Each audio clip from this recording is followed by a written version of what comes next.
로 23절의 말씀을 제가 읽어드립니다.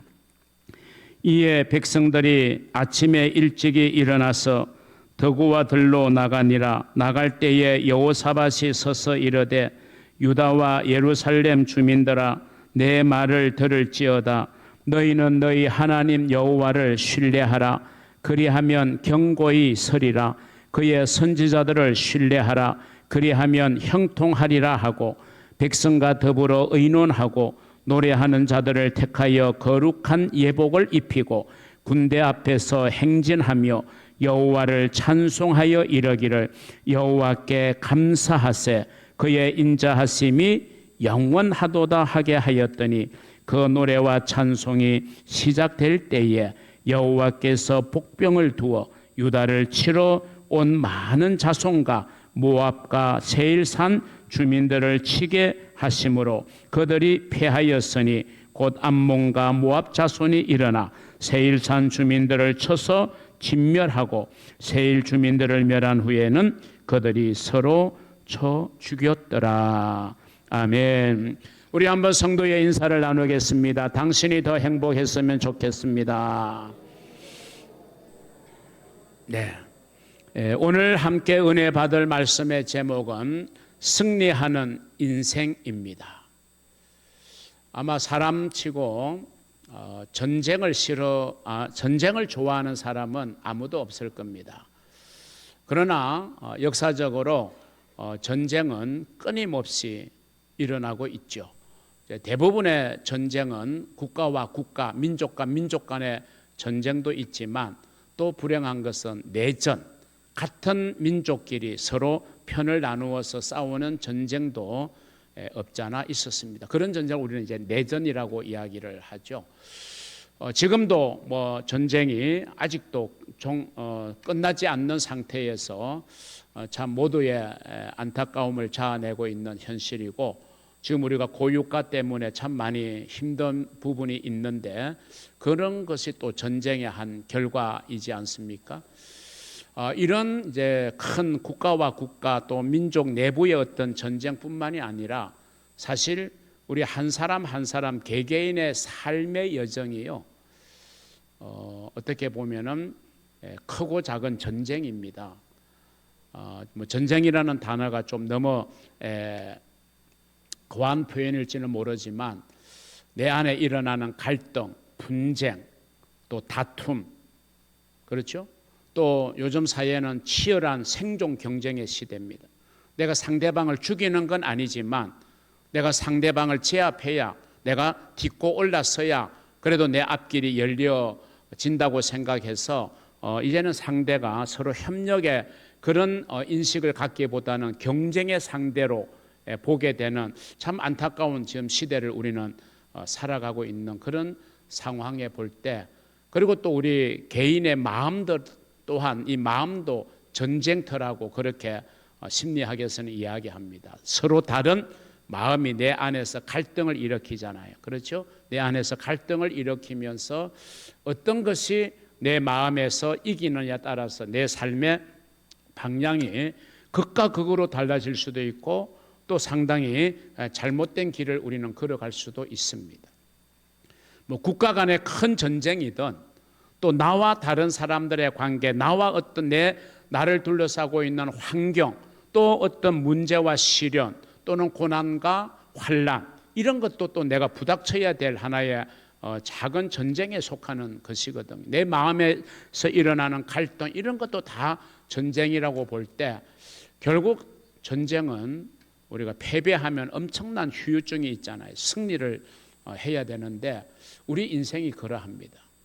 내 인생에서 내가 걸어가는 인생길에 만나게 되는 숱한 고난과 역경 또 어려운 문제 갈등 이런 것들에서 내가 지게 되면 점점 그 환경이 나를 끌어감으로 해서 내 인생은 자꾸 나락으로 떨어지는 것 같아요. 그런데 그런 것들을 우리가 잘 이겨내고 극복하면요 내가 이전보다 더 이제 도약할 수 있는 그런 것이 바로 우리의 인생이라고 볼 때 결국 오늘 설교의 주제인 승리라고 하는 단어는요 정말 우리 가까이에 있어야 되고 내가 주인공이 되어야 되고 내가 그 단어에 정말 적합한 삶을 우리는 살아야 돼요. 그래서 오늘은 승리하는 인생이다, 이런 제목의 말씀을 통해서 함께 은혜를 나누려고 합니다. 전쟁에 관하여 쓴 가장 오래된 책, 유명한 책 중에 하나, 여러분이 잘 아시는 손자병법이라는 책이 있어요.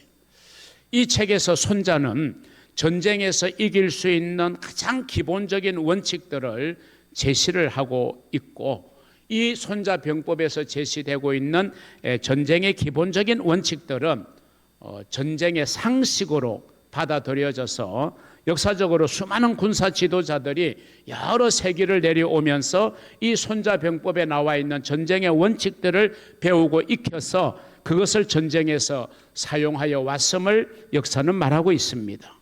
그러나 오늘 이 우리가 이제 생각해 보고자 하는 역대하 20장, 이 본문의 말씀 역시도 한 전쟁을 다루고 있어요. 남왕국 유다와 그리고 이제 모압 암몬을 비롯한 이제 아람 연합군이 이제 전쟁이 일어나게 되는 거고, 이 전쟁에서 남왕국 유다가 이기게 되는 기록이 바로 오늘 역대하 20장의 내용인데, 그러면 이것도 하나의 전쟁이기 때문에 왜 남왕국 유다가 이겼을까? 전쟁의 승리의 비결이 무엇일까를 우리는 알 수 있는 거거든. 그래서 오늘 이 본문의 교훈을 통해서 승리하는 인생, 전쟁과 같은 인생 여정을 살아가는 저와 여러분에게 내가 어떻게 살아야 그 삶의 여정에서 내가 승리의 삶을 살아갈 수 있을까라는 그 비결을 오늘 말씀을 통해서 배우기를 원합니다. 첫 번째로 기도와 찬양을 통한 승리를 우리에게 교훈하고 있습니다. 이거는 손자병법에서 찾아볼 수 없는 전쟁 승리의 방법이에요. 기도와 찬양. 사실 우리 입장에서도 왜 기도와 찬양이 내 삶의 어려움과 내 삶의 어떤 시련과 환난들을 어떻게 이길 수 있는 무기가 될 수 있느냐, 이런 생각을 여러분 하실지 모르지만, 사실 우리의 인생에서 부닥치는 많은 문제들에서 중요한 건 우리의 의지라는 말이 있잖아요. 내가 얼마나 의지를 강하게 가지고 내 인생 앞길에 직면하는 문제들을 내가 뚫고 나아가느냐, 이게 이제 인생의 성공과 실패를 좌우하는 요소라는 기본 상식은 우리가 다 가지고 있어요. 그런데 의지가 약하고 의지가 꺾여지고 그러면 우리는 점점 떠밀려가는, 물결에 떠밀려가는 배처럼 우리는 그런 인생, 방황하는 인생을 우리는 살 수밖에 없거든. 그래서 의지가 중요하잖아요. 그런데 우리의 의지도 한계가 있는 거거든요. 그런데 이제 우리가 하나님을 향하여 하나님께 기도하고 또 하나님을 찬양하는 이 기도와 찬양의 요소야말로 우리 인생에서 승리하게 하는 좋은 요소가 된다는 사실을 여러분 기억하시기를 바랍니다. 오늘 본문에 나오는 남유다의 왕인 여호사밧 왕이 있습니다. 이 여호사밧이 아람 연합군의 침공을 통해서 나라가 정말 위기에 처하게 되었을 때 기도와 찬양이라는 이 두 가지의 무기를 가지고 승리를 거둔 기록이 오늘 역대하 20장의 내용입니다. 유다가 아람 연합군을 이길 수 없는 상황에 사실은 적군의 숫자가 이 유다 왕국의 군대의 숫자보다 훨씬 많았기 때문입니다. 그럼 손자의 병법에 의하면 이런 경우라면요, 어떻게 제시를 하고 있느냐? 빨리 피해야 된다. 그래야 된다. 안 그러면 피해가 더 클 수 있다. 빨리 피해버리라는 거예요. 도망가라는 거예요. 후퇴하라는 거예요. 일단 후퇴하고 그다음 이제 다시 전진을 계획해야 됐는데, 근데 여호사밧은 그렇게 하지 않았어요. 하나님과 함께 아람 연합군을 대적했고 결과는 유다가 승리할 수 있었다는 것입니다. 여기에서 중요한 승리의 비결, 하나님과 함께, 하나님과 함께라는 이것입니다. 이 여호사밧은요, 전쟁이 일어나자마자 즉시 모든 백성들을 한 곳으로 모아들이게 하고, 그리고 백성들에게 지금 우리가 전쟁에 직면하는데 우리가 금식을 하자, 금식을 선포하고 하나님께 부르짖게 만들었습니다. 오늘 본문 역대하 20장 앞선 6절에 보시면요, 이르되 우리 조상들의 하나님 여호와여, 주는 하늘에서 하나님이 아니시니까 이방 사람들의 모든 나라를 다스리지 아니하시나이까.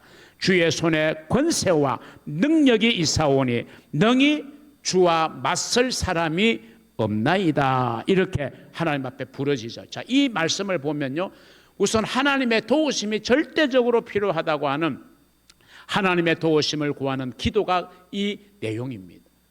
더불어 하나님을 말설 사람이 없다. 하나님의 권세와 능력은 정말 위대하다. 이거는 우리는 흔히 찬양이라고 말할 수 있어요. 찬양은 하나님을 높이는 거잖아요. 하나님의 위대하심, 하나님의 전능하심을 우리가 우리의 입술로 고백하는 게 찬양이잖아요. 기도와 찬양, 이게 6절의 내용입니다.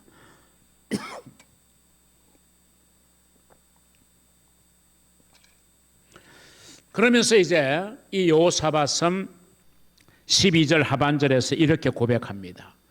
우리를 치러 오는 이 큰 무리를 우리가 대적할 능력이 없고 어떻게 할 줄도 알지 못하옵고 오직 주만 바라보나이다. 이게 지금 여호사밧 왕의 심정이었습니다. 오직 주만 바라본다. 그래서 이제 백성들의 마음이 전쟁 앞에서도 점점 이제 진정이 되고, 야, 하나님이 함께 하시면 우리가 이길 수 있구나, 이런 믿음이 생기게 된 겁니다. 그렇습니다. 우리 성도들이 살아가면서 삶의 위기의 순간을 맞을 때가 있어요. 어려움이 찾아올 때가 있어요. 그건 누구나가 올 수 있는 거예요. 그런데 그때 중요한 거는 나를 힘들게 하고 어렵게 하는 그 문제에 우리가 허겁지겁하지 말고, 우리가 문제를 만나서 어려울수록 우리는 시선을 들어 하나님께 초점을 맞추고 하나님께 기도하고 또 하나님의 위대하심을 우리는 높이는 기도와 찬양이 우리에게는 있어야 된다라고 하는 겁니다. 자, 신약 사도행전에 보면요, 사도 바울이라는 인물이 나와요. 빌립보라는 지역에서 복음을 전했습니다.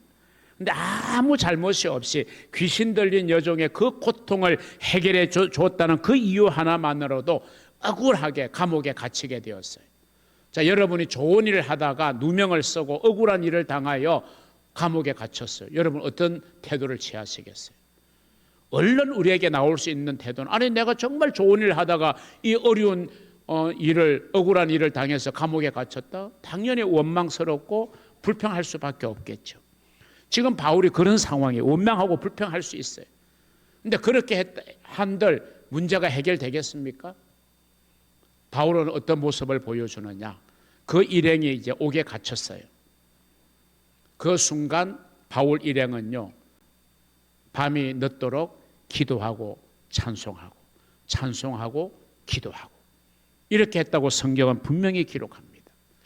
자, 이 어려운 현실 속에서 원망과 불평으로 일관하기보다는 하나님을 바라보고 하나님께 초점을 맞추고 기도하고 찬양함으로 말미암아 그 결과 큰 지진이 나서 옥토가 움직이게 되었어요.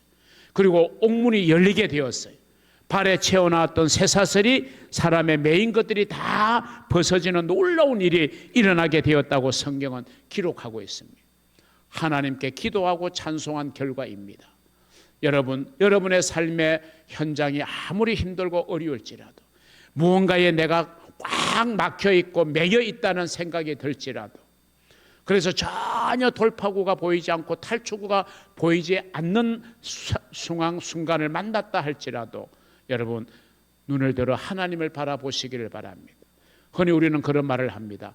땅의 도로는 꽉 막혀도 눈을 들어보면 하늘 길은 언제나 열려 있는 거죠.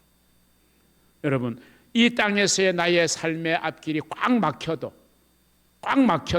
그래서 어떻게 나아가야 될지 몰라도 여러분 눈을 들어 하나님을 바라보시면요, 여러분 하나님께는 그걸 헤쳐나갈 수 있는 길이 있고, 그리고 하나님은 충분히 그렇게 우리를 인도할 수 있는 능력이 있음을 믿으시기를 바랍니다. 사랑하는 성도 여러분, 여러분의 인생 여정에 무슨 일을 만날지라도 하나님께 초점을 맞추시고 기도와 찬양으로 여러분의 인생을 승리하는 인생으로 만들어 가시는 축복의 주인공 되시기를 우리 주님의 이름으로 축원합니다.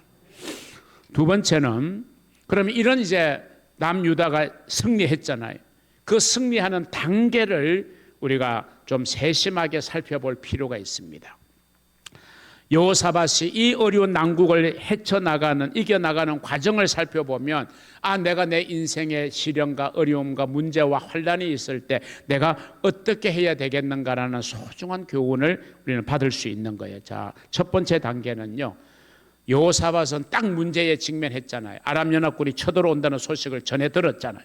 그러면 이 문제를 가지고 하나님 앞에 나가는 것, 이게 여호사밧이 보인 첫 번째 단계예요.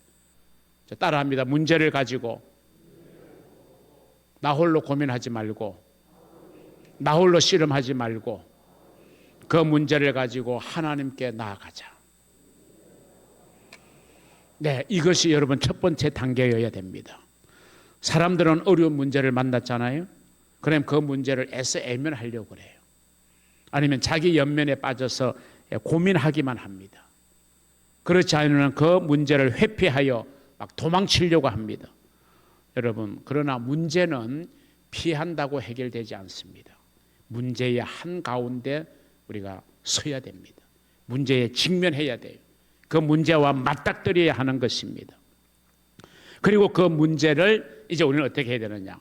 하나님 앞에 가지고 나가야 돼요.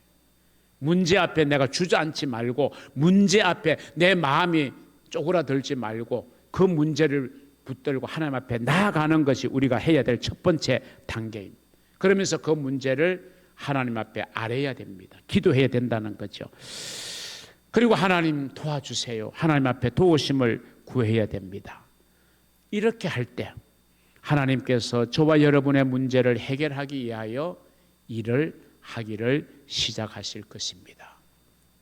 하나님께는 모든 문제에 뭐가 있다? 해답이 있어요. 선생님이 문제를 쉬운 걸 낼 수도 있고 어려운 걸 낼 수도 있어요. 우리 학생들이 쉬운 문제를 풀어낼 수도 있지만 정말 어려운 문제, 내가 공부하지 않는 문제, 이 문제는 쩔쩔매는 경우도 있어요. 그런데 학생은 비록 쩔쩔맨다 할지라도 그 문제를 풀 수 있는 선생님, 그 문제를 낸 선생님에게는 다 길이 있고 답이 있는 겁니다. 무슨 말입니까? 우리는 문제 앞에 학생과도 같아요.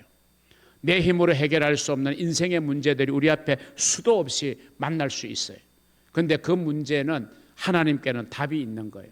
하나님 앞에는 해답이 있음을 믿으시기를 바랍니다. 그러기에 우리는 그 해결할 수 없는 문제를 가지고 하나님 앞에 나아가는 거예요. 하나님 좀 도와주세요. 선생님, 내가 이 문제를 못 풀겠어요. 좀 이 문제를 풀 수 있는 길, 방법을 좀 가르쳐 주세요. 나아가는 거예요. 그러면 문제가 해결되는 길을 우리는 얻을 수 있는 거고 찾을 수 있는 줄로 믿으시기를 바랍니다. 자, 두 번째 단계. 여호사밧은 이런 문제 앞에서 인간적인 방법을 의존하지 않았어요. 하나님을 바라보았어요. 하나님께 초점을 맞추는 두 번째 단계로 들어간 거예요.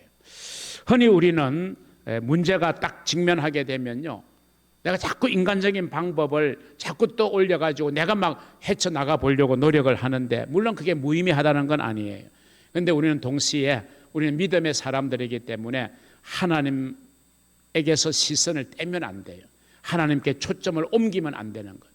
초점을 자꾸 하나님에게서 문제로 옮기기 시작하면요, 점점 나는 그 문제 속으로 빠져들어가는 거예요.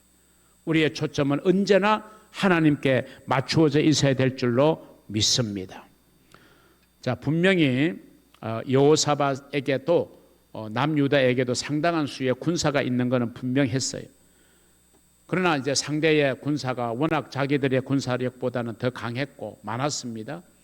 그래서 이 군대, 자신의 군대를 의지하기보다는 먼저 하나님께 매달리는 여호사밧의 모습, 이게 바로 믿음의 사람들이 가져야 할 태도입니다. 그는 겸손하게 자신이 무능하고 또 연약하다는 것을 하나님 앞에 고백했잖아요. 여러분, 백성편에서 보면요, 이게 얼마나 기가 막힌 일입니까? 뭐 세계 나라의 대통령이나 지도자들이 있습니다만은 대부분 백성 앞에서는 다 센 척 하려고 하고 강한 척 하려고 하잖아요. 지금 전쟁을 일으키는 상대 국가 대통령들이 우리는 질 수 있다 이렇게 말하는 대통령이 어디 있어요? 우리는 이길 수 있다. 아무리 약해 보여도 이길 수 있다. 이래야 여러분 백성들이 의기소침하지 않지. 우리는 저 공격 앞에 질 수밖에 없을 거야. 만약에 지도자가 그런 약한 모습을 보이는 것은 세상에서는 이해할 수 없는 거예요. 그래서 보통의 세상의 왕들은 절대로 백성들 앞에서 공개적으로 그렇게는 말하지를 않는 겁니다. 뭐 내부적으로는 아주 심각하게 토의할 수 있고 회의할 수, 방안을 강구할 수 있겠지만 일단 백성들 앞에는 강한 모습을 보이는 게 세상 왕들의 모습이에요. 그런데 오늘 여호사밧은 그렇지 않았잖아요. 하나님 앞에 나는 무능합니다 그랬잖아요. 그렇기 때문에 여러분, 믿음의 사람들, 바로 저와 여러분이죠. 그리고 믿음의 지도자들은 달라야 합니다. 어떻게 해요? 무슨 문제를 만나도, 어떤 어려움이 있어도 약해지면 안 돼요. 하나님 앞에 무릎을 꿇는 사람이 되어야 할 줄로 믿습니다. 무릎을 꿇고 나는 할 수 없습니다. 나는 부족합니다. 그러나 하나님은 할 수 있습니다. 나는 무능하고 연약합니다. 그러나 하나님은 전능하시기 때문에 나는 하나님만 바라봅니다라고 고백하고 우리는 기도에 무릎을 꿇어야 한다는 것입니다. 사랑하는 성도 여러분, 하나님 앞에 기도의 무릎을 꿇고 전심으로 부르짖는 자에게 우리 하나님은 도움의 손길을 베풀어 주시는 분입니다. 예레미야 선지자는 이렇게 고백합니다. 너는 내게 부르짖어라. 너는 내게 부르짖어라. 내가 너에게 응답하겠고 네가 알지 못하는 크고 은밀한 일을 너에게 보여줄 것이다. 여러분에게 주시는 하나님의 약속의 말씀으로 받으시기를 바랍니다. 세 번째 단계가 있습니다. 여호사밧과 백성들은 이제 하나님 앞에 문제를 가지고 나아가서 하나님 앞에 아뢰이고 하나님 앞에 기도와 찬양으로 하나님의 도우심을 구했습니다. 그게 끝이 아닙니다. 그들은 하나님의 응답을 기다렸다는 것입니다. 역대하 20장 13절의 모습을 보세요. 유다 모든 사람들이 그들의 아내, 자녀, 어린이와 더불어 여호와 앞에 섰더라 했습니다. 이게 무슨 말입니까? 하나님 우리를 도와주세요. 하나님 우리가 지금 백척간두의 위험에 있습니다. 하나님 도와주세요. 간절히 부르짖었잖아요. 그리고 돌아서는 게 아니라 하나님 앞에 서 있는 거예요. 이 말은 하나님의 응답을 기다리는 거잖아요. 여러분, 우리가 성장하면서 부모님에게 뭔가를 구할 때가 있어요. 이거 해주세요 하고 여러분 바로 등을 돌리고 갑니까? 엄마 아빠가 입을 열어서 나의 요청에 뭐라고 말하는 것을 여러분이 기다리시잖아요. 바로 그런 모습이에요. 하나님 앞에 기도했습니다. 하나님의 도우심을 요청했어요. 그리고 이제 하나님 앞에 서 있는 겁니다. 하나님 응답해 주세요. 하나님의 응답을 기다리는 겁니다. 얼마나 멋지고 아름다운 장면의 모습입니까? 여러분, 하나님의 역사, 하나님의 승리는요, 때때로 기다림의 시간을 필요로 합니다. 여러분, 그런 말 들어보셨죠? 기다림의 미학. 정말 아름다운 거는 기다림이는 거예요. 그런데 요즘 현대인들은 기다릴 줄 몰라요. 아주 조급해요. 금방금방 뭐가 막 되어져야 될 것만 같은 그런 조급증이 있어요. 그런데 여러분, 기다리는 것이 아름다운 겁니다. 기다림의 미학이 있습니다. 여러분, 우리는 하나님 앞에 응답을 기다리는 그런 미학, 미덕을 우리는 발휘해야 됩니다. 왜? 하나님의 승리는 때때로 우리가 기다림의 시간을 통과할 때 우리에게 주어지는 하나님의 역사이기도 합니다. 물론 우리가 기다린다고 하는 게 어떻게 조급한 상황 속에서 지루할 수도, 참기 어려울 수도, 또는 막 불안해질 수도 있고, 그리고 그 시간이 우리의 기다림보다 훨씬 생각보다 길 수도 있어요. 또는 하나님의 뜻을 알지 못하여 우리가 이리저리 막 방황하는 시간일 수도 있어요. 그러나 여러분, 기다림의 시간은 결코 무의미하지 않아요. 성서적 의미에서요, 이 기다림의 시간은 나를 돌아보는 회개의 시간이고, 또 하나님께서 나를 연단하시고 훈련하시는 시간이기도 하다. 이걸 여러분이 기억하시고요, 기다림의 시간이 우리 성도들에게는 놀라운 축복의 기회가 될 수 있기를 바랍니다. 그래야 드디어 네 번째 단계로 넘어갑니다. 하나님께서 그 하나님 앞에 서서 기다리는 여호사밧과 이스라엘 백성들에게 드디어 응답을 하신 겁니다. 여러분, 문제를 가지고 하나님 앞에 나아가 하나님만 바라보며 하나님의 응답을 기다리던 여호사밧 그리고 이스라엘 백성들에게 하나님이 드디어 응답하셨어요. 그게 오늘 15절 하반절에 보면요, 여호와께서 이같이 너희에게 말씀하시기를 너희는 이 큰 무리로 말미암아 두려워하거나 놀라지 말라. 이 전쟁은 너희에게 속한 것이 아니요 하나님께 속한 것이다. 적어도 오늘 이 남왕국 유다와 그리고 아람 연합군의 전쟁은 우리에게 속한 게 아니다. 유다에게 속한 게 아니라는 거예요. 너희가 싸워서 이길 전쟁이 아니라는 거예요. 하나님께 속한 하나님의 전쟁이라는 거예요. 그 말은 하나님이 싸워주시겠다는 겁니다. 얼마나 멋있는 하나님의 축복입니까? 그렇기 때문에 여러분, 하나님의 백성이 하나님과 함께 나갈 때 그 전쟁은 더 이상 그들의 전쟁이 아니라 하나님의 전쟁이 됩니다. 여러분이 어떤 문제가 있습니까? 그 문제를 가지고 하나님 앞에 나아가서 간절히 하나님 앞에 부르짖고 기도하고 하나님의 기다림의 시간을 우리가 가지면서 때로는 나의 잘못, 나의 허물을 돌아보고 내가 약속 이행하지 못하는 나의 불충성을 한번 돌아보고 회개하고, 그래서 하나님의 연단과 훈련을 통해서 그 문제는 네의 문제가 아니다, 네가 해결할 문제가 아니라 내가 해결할 나에게 속한 문제야, 이런 응답을 우리가 받을 수도 있는 것이죠. 자, 하나님의 전쟁입니다. 그럼 하나님의 전쟁이라는 말은 무슨 말이냐? 이미 결과는 약속된 거예요. 이기는 전쟁입니다. 이미 이긴 전쟁이고 승리가 보장된 전쟁이라는 그런 말입니다.